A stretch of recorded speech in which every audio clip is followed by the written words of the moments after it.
ఈ సృష్టి ఆరంభం నుంచే మనుషులను ఒక ప్రశ్న కలవరపెడుతోంది. తమ అనుబంధాల వలన ఎక్కువ పాలు సుఖం, అతి తక్కువ పాలు దుఃఖం ఏ విధంగా పొందగలమా అని. ఈ లోకంలో మీకున్న అనుబంధాలన్నీ మీకు సంపూర్ణ సంతోషాన్ని ఇస్తున్నాయా? మీరే ఆలోచించండి. మనిషి జీవితం అనుబంధాలపై ఆధారపడుతుంది. వారి భద్రతాభావం కూడా అనుబంధాలపైనే ఆధారపడుతుంది. ఈ కారణంగానే మీ జీవితంలో సుఖ సంతోషాలకు ఆధారం పూర్తిగా అనుబంధాలే. అలా అయినప్పటికీ మీకు ఈ అనుబంధాల మూలంగా అత్యధికంగా దుఃఖం ఎందుకు ప్రాప్తిస్తున్నది?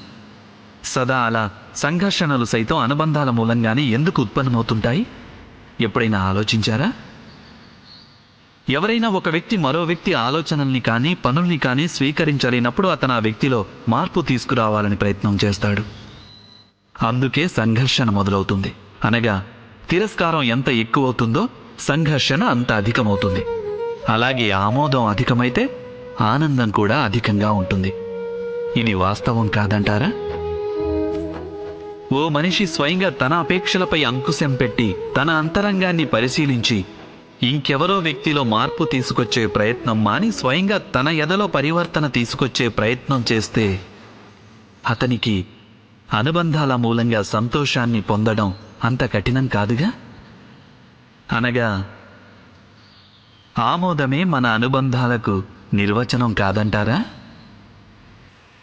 మీరే ఆలోచించండి.